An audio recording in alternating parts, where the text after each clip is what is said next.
minutos. Marcão, 10 minutos. 10 minutos. Presidente, tem que ligar o microfone. Obrigado. Agora sim. Muito obrigado, senhor presidente, senhoras e senhores parlamentares e todos que acompanham pela TV Câmara e pela internet. No dia de ontem, eu dei entrada ao projeto de lei 6079 de 2019, que cria a Política Nacional de Incentivo ao Agroextrativismo Familiar na Amazônia e cria o Fundo Nacional para apoiar essa política pública. A Amazônia, nós estamos aí às vésperas da cúpula do clima, também tivemos a divulgação dos números do desmatamento, né? Os dados do PRODES mostram que houve um crescimento de 29% do desmatamento na Amazônia, e isso, sem dúvida nenhuma, senhor presidente, é fruto da falta de política, de uma política clara para o desenvolvimento da Amazônia, que garanta a preservação da floresta e o progresso dos seres humanos que habitam nessa região. Nós somos mais de 20 milhões, esse é um discurso que eu escuto frequentemente nas comissões que eu participo e aqui nesse plenário. Todos os deputados da Amazônia defendem o desenvolvimento da Amazônia.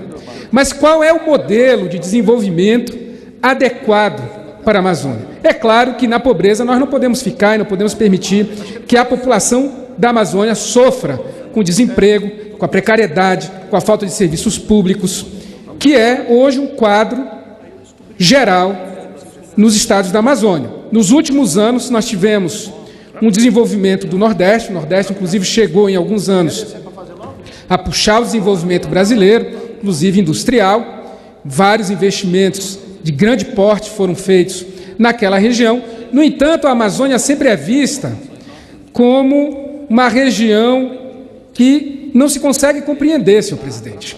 Por quê? O que se faz para a Amazônia é um pouco o que se vem fazendo nos últimos 50 anos.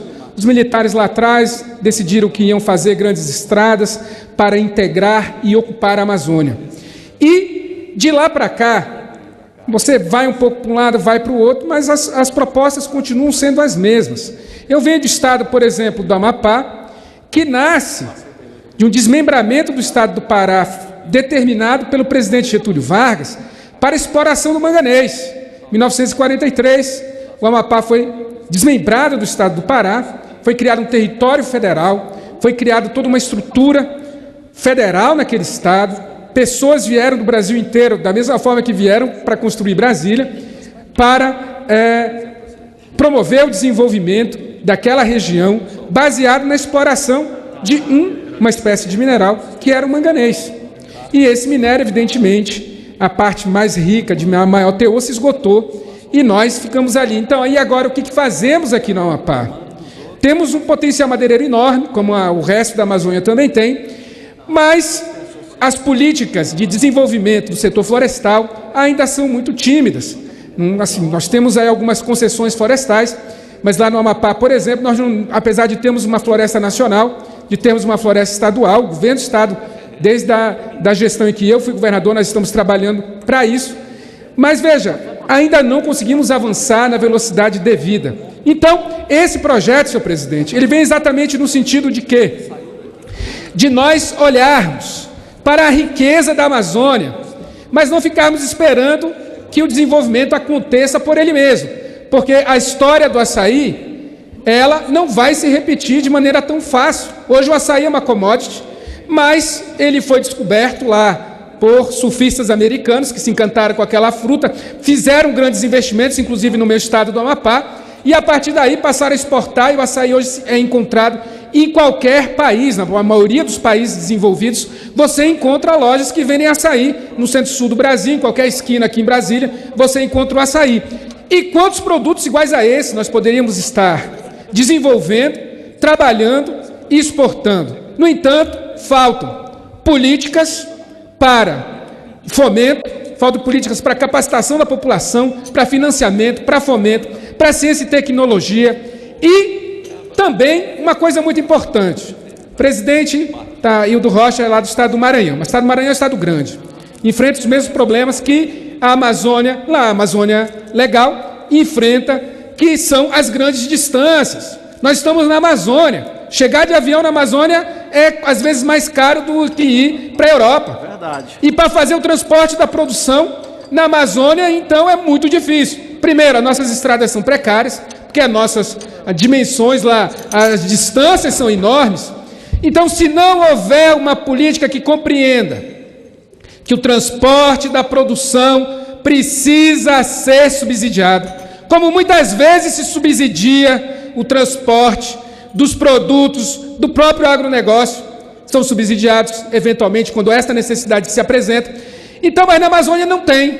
Na Amazônia não tem essas políticas, e o que nós formulamos até hoje foram políticas para a agricultura familiar, pensando no sul do país, pensando no sudeste, e quando muito, pensando no nordeste, pensando no agroextrativismo. Nós não tivemos, e foi por isso que eu passei esse ano debatendo muito no meu estado, em viagens que fiz com os povos, com as populações tradicionais, as populações ribeirinhas, os castanheiros, extrativistas, para chegar num modelo que pudesse atender a essas populações. Eu estou muito satisfeito de dizer que começa a tramitar o projeto de lei 6079. Eu queria falar isso para o povo lá do Bailique, da população de Água Branca do Cajari, as margens da BR-156, trecho sul, para todas as populações que vivem às margens do Rio Amazonas, do Rio Araguari, de toda a nossa malha fluvial, e dizer mais, que esse projeto também prevê que nós possamos investir na construção naval. Nós temos, assim, a maior rede hidrográfica, a bacia hidrográfica do mundo, que é a bacia do Amazonas. Nós temos milhares, se não milhões de barcos circulando na Amazônia. Mas nós não temos uma política para fomentar a construção naval na Amazônia. Então esse projeto, ele dá um passo também nessa direção. Toda a cadeia produtiva dos produtos da sociobiodiversidade e da floresta estão previstos de serem trabalhados em todas as etapas da cadeia produtiva.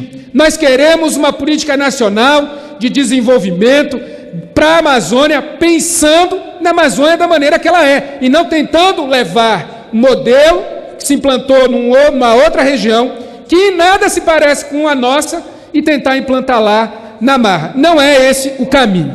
Senhor presidente, eu também subo essa tribuna para anunciar que dei entrada em 8 emendas à MP 905. A MP 905, apesar de se anunciar como um programa verde e amarelo, que vai gerar emprego para a nossa juventude de 18 a 29 anos, ela, na verdade, se reveste numa reforma trabalhista, talvez até mais ampla do que aquela que foi aprovada aqui pelo governo Temer. E ela tem dispositivos muito nefastos, que continuam na mesma direção de enfraquecer o trabalhador e fortalecer o patrão. Veja, eu acho que esse país, dos mais graves problemas que nós enfrentamos é a desigualdade. Disso eu acho que ninguém vai divergir. E essa medida provisória, o que ela faz? Ela reforça as desigualdades. Ela não melhora em nada. Inclusive, vejam, tem tantos absurdos que é difícil até de começar. Ela pretende ela pretende reduzir pela metade a correção e a multa sobre os débitos trabalhistas de condenação pela Justiça do Trabalho. Quem é que ganha com isso? É o patrão, é o empregador. Já se deu um duro golpe na Justiça Trabalhista. Na reforma do presidente Temer, esse agora é mais um duro golpe no trabalhador, porque o reajuste das multas por condenação dos débitos serão reduzidos. Além disso, se pretende deixar desamparado o trabalhador que está acidentado no caminho do trabalho. Ah, não, ele está indo trabalhar, ele não está lá no local de trabalho, vamos desamparar o trabalhador. Veja que é um ataque, senhor presidente, ao trabalhador. Além disso, nós temos ainda a possibilidade, a medida provisória pretende abrir os bancos aos sábados, é mais um dia de trabalho para os bancários, e mais um dia de recebimento das contas, que prazo de sábado, então, que antes se estendia para o primeiro dia útil subsequente, não vai mais haver. Então, veja, isso aí reforça quem? Quem tem a receber, e o povo endividado vai ficar à própria sorte. Além disso, a contribuição previdenciária de 20% dos empregadores que aderirem ao contrato de trabalho verde e amarelo. Eles querem reduzir, garantir uma isenção da contribuição previdenciária. Querem cobrar a previdência de desempregado. para pegar o dinheiro e dar para o patrão desonerar a folha de pagamento. Isso é um absurdo. Imagina, isso nunca se fez. De redistribuição, né, uma política de taxação. Senhor presidente, apenas para concluir. Agora para concluir. Senhor presidente, vão taxar os desempregados para dar o dinheiro para os empresários. Isso nunca se viu. Eu acho que em nenhum lugar do mundo se tentou uma manobra tão audaciosa de proteção do capital em detrimento do trabalho. Além disso, tirar o registro profissional do jornalista, nós não concordamos. Tampouco concordamos que tirem o serviço prestado, o serviço social, os segurados da Previdência. Então, todos esses tópicos que eu anunciei, entrei com emendas para suprimir as grandes maldades feitas pelo governo Jair Bolsonaro, com o trabalhador ainda se revestindo de estar protegendo e garantindo emprego para a juventude. Isso não é garantir emprego para a juventude, isso é desmontar a malha de proteção social brasileira, isso é um ataque ao trabalhador e nós vamos combater essa medida provisória nefasta. Senhor presidente, eu peço que meu pronunciamento seja veiculado nos veículos de comunicação da Casa. Muito obrigado.